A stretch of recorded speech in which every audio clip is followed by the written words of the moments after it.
Hi guys, welcome back to Ask a Lawyer channel. Ask a Lawyer has 3 new ones for you. Let's go to the first one, where OP's parents disowned OP because he didn't become a doctor, but demands he will get them a better house with a maid after 7 years of no contact. How crazy is that? It is a long one, so listen till the end to hear my insights. Enjoy the stories, guys, and don't forget to like and subscribe. And of course, don't be shy to leave a comment. Background. This is going to be a bit long. Throwaway, because I used the same username for almost everything I have, sadly. So to start this off, I'll say that I am an Asian American, with parents that are very old-fashioned Asian. Think of your stereotypical Asian parents. I was brought up to study and get good grades, because I am the son of the family, and it will be my responsibility to take care of my parents. I have an older sister, currently 38 female, but since she was a girl, my parents were not strict on her at all and let her have basically what she wanted.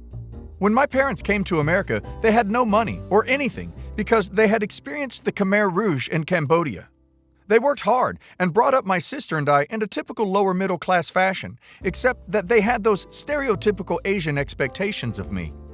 I always expected to take care of my parents since I was brought up to expect that. While growing up, my parents made me study a lot. They didn't let me do anything like learn how to bike, go to friends' houses, etc. I was expected to stay at home and study so that I could eventually get a great high-paying job and support my parents in their old age. The same was expected of my older cousins, and they have all become doctors or other professions in the medical field. It has been drilled into me to become a doctor since I was young. When I got into a good university, I majored in biochemistry and continued my education toward becoming a doctor. But I started to doubt whether or not I really wanted this path. I honestly did not know what I enjoyed in life, and while I could see myself being a doctor, I could not see myself happy in the future. This slight epiphany happened during my senior year, though I was already going to graduate. During my time in college, I took many language classes because I found that I was really good at learning languages. Before long, I found that I enjoyed learning new words and getting fluent in languages. I found a career option that would let me teach English in another country for as long as I wanted. I decided that I wanted to do this instead of becoming a doctor because I found myself enjoying my time learning languages much more than learning medical stuff. I also just wanted to try this out to see if I liked to teach and if it was something that I may enjoy. When I told my parents, they absolutely freaked out, saying that I was throwing my future away and that I needed to forget about all that. I responded saying that I was still graduating with a biochemistry degree and an honors program at a good university, and that if I don't like teaching English, I could still apply for medical school and do other things while applying. They said it was ridiculous. Their reasoning was simple: money will make you happy. I severely disagreed and said that I still had not found what made me happy, and that I wanted to try things out while doing it. I was not going to use their money because I had my own money that I had saved up, which would last a fair amount of time, and the job that I was considering paid a fair amount. In response, they said that they would disown me if I went off track and delayed becoming a doctor because they did not want to work anymore and wanted to retire. I said that they could retire whenever they want and that I could pay for medical school myself or take out student loans, which isn't unusual. They did not budge, and I would not budge. The end result was me being disowned by my parents during the end of my senior year at the age of 23. They said that I should not come back crying to them when I was poor and sad. My sister still kept in contact because she knew how unreasonable they were being.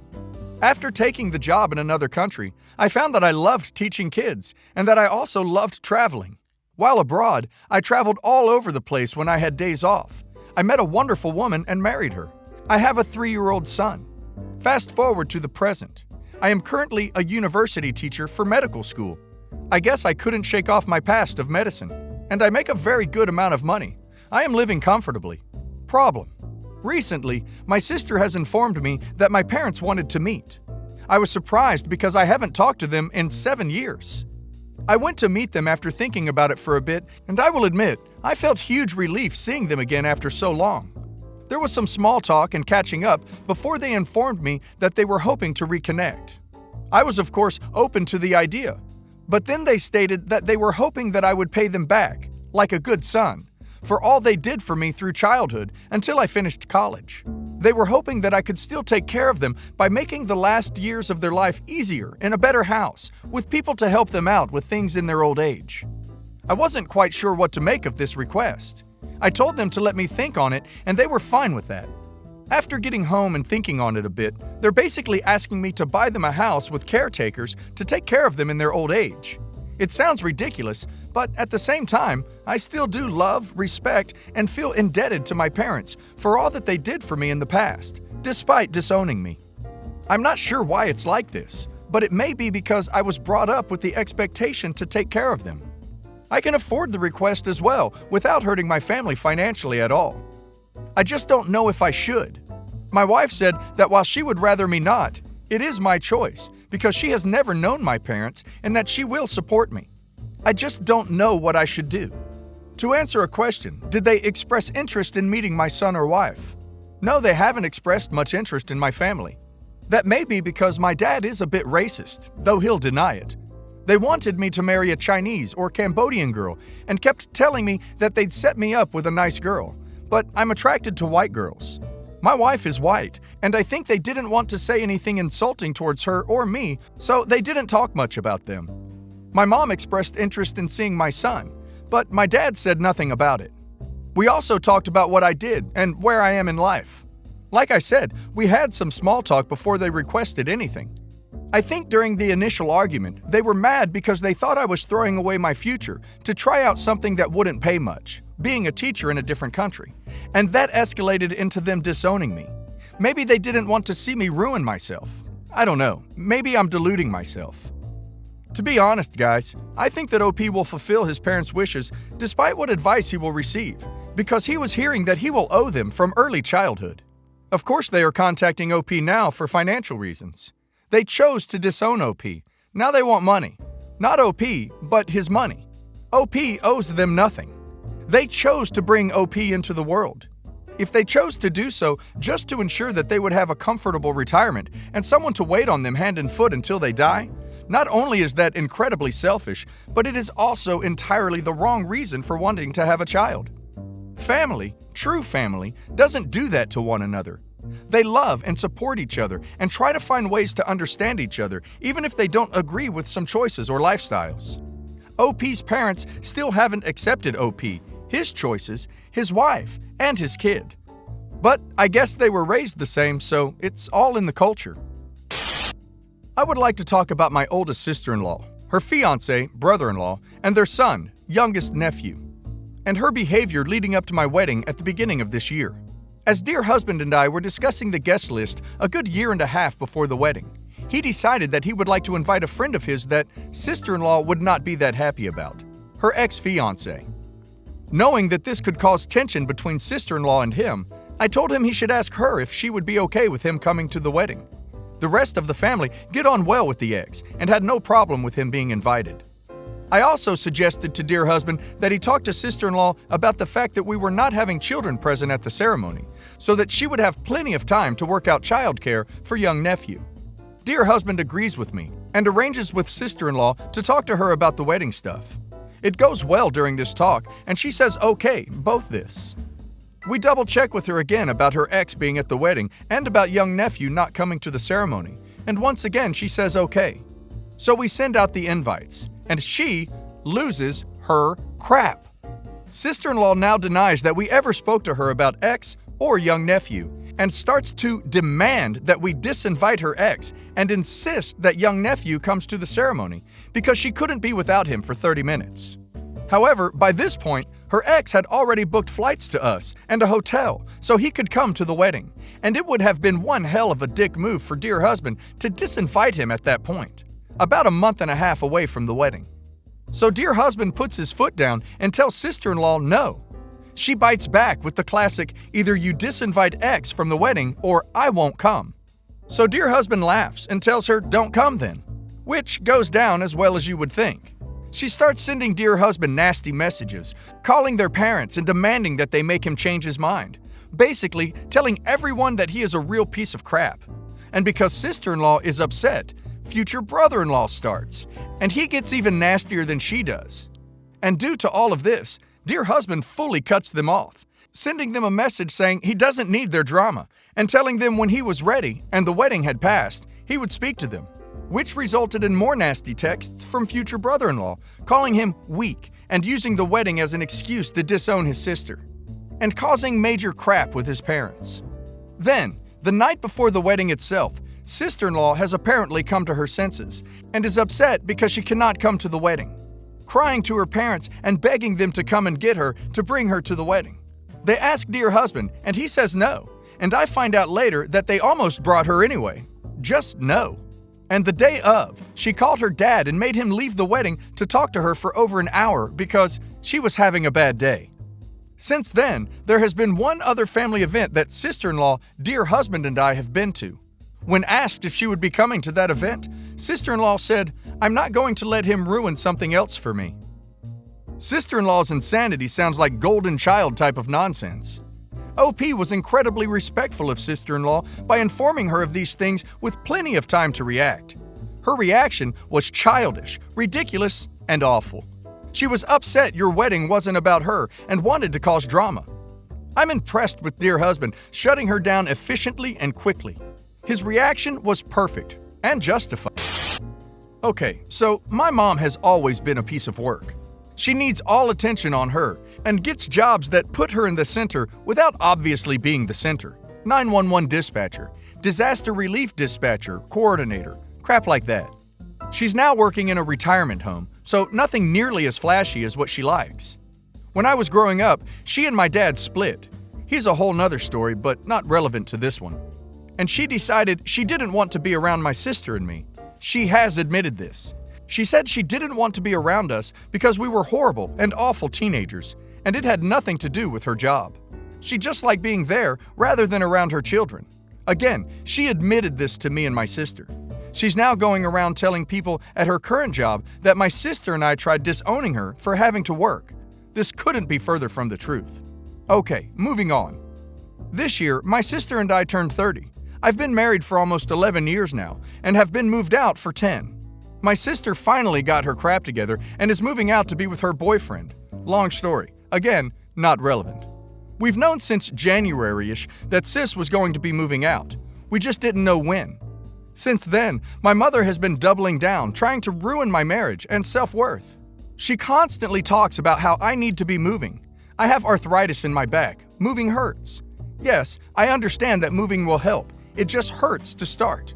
She won't stop telling me I'm wrong to hurt. If you just move more, you wouldn't hurt. She chastises me for not going to the gym, even after I hurt myself and couldn't walk without pain for 3 weeks. Since January, she's been whispering in my ear, during phone calls, that my husband is abusive, that he mentally abuses me. He doesn't. She said he is hiding me away from my friends and family. My husband and I moved 2,000 miles away for him to get a job so he could support our growing family. He works night shift. I am an introvert. It can take me months, even years, to make friends. Yes, moving wasn't ideal, but it's brought my husband and I closer. I've made friends, even though it took a while. She says he's manipulative because he won't let me go to college.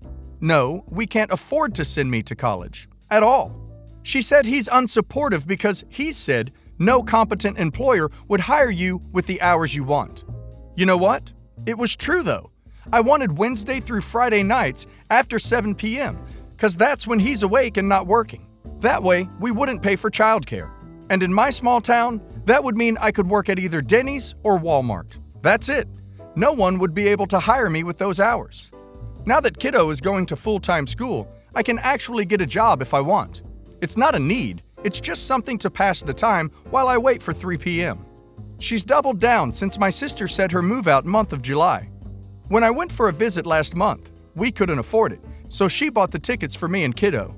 She said he's not doing well enough if he can't afford to fly 2 people across country twice a year. She really dug in. This was the conversation in the car that we had one day. Why don't we talk anymore? Mom, you call me every day. I don't answer the phone every day because I don't have anything new to say sometimes. Or you call during my nap. I ducking love naps, I won't lie. You never call me back either. You're just a shell of what you were last year. Oh, wait, what did you call me? Your brother and I talked the other day, and he called you a broken woman. I actually asked my brother about this. He said he never said this, that he's never called anyone in his life broken. I 100% believe him. What the? You're so two-dimensional.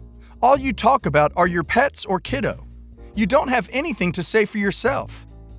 Mom, no, full stop. I don't have a job. I don't have a hobby other than sewing. This was a lie. I do have hobbies.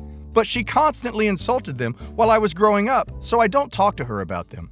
What else am I supposed to talk to you about? The news? I don't watch the news. Kiddo has control of the TV, and I just plain don't care at this point until he's back in school. Politics? Oh, hell no. Why not? 'Cause I don't want to fight.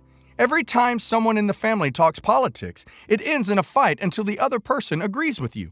What are you, a filthy liberal? 'Cause that'd be the only reason we'd fight. No, I'm moderate, but that's not the point. You can't have a civil discussion about it, and I don't want to try anymore. Ugh, why are you like this? I could ask you the same ducking thing. She told me later in the visit how she sees I'm not truly happy with my husband anymore, and that she expects me to move back in with her, with kiddo in tow, within the next 3 years. I have something good happen to me, and she makes it because of her. Hubby took kiddo out and gave me a few hours to myself. It was because I prayed for you extra hard today at lunch. She dwells on things when things don't go right for me and blame them on my husband. Kiddo was rude and screamed at me? Hubby's fault because he's got to learn it from somewhere. Yeah, me. Everything is my husband's fault unless it's good. Then it's because she did something to influence it. Like, holy duck, what? Did I slip into the Twilight Zone or something? I want to cry. Now that my sister is leaving, my mom wants someone there with her, so she's looking at me. My brother moved out years ago, and when his marriage failed a few years ago, she wanted him to move in with her. He didn't, and it crushed her. Now that my sister's leaving, I guess she's hopped the next crazy train over to see if I'll join her. I'm stronger than that. I'm not falling for her crap. I know what she's doing. It just sucks. It sucks so much.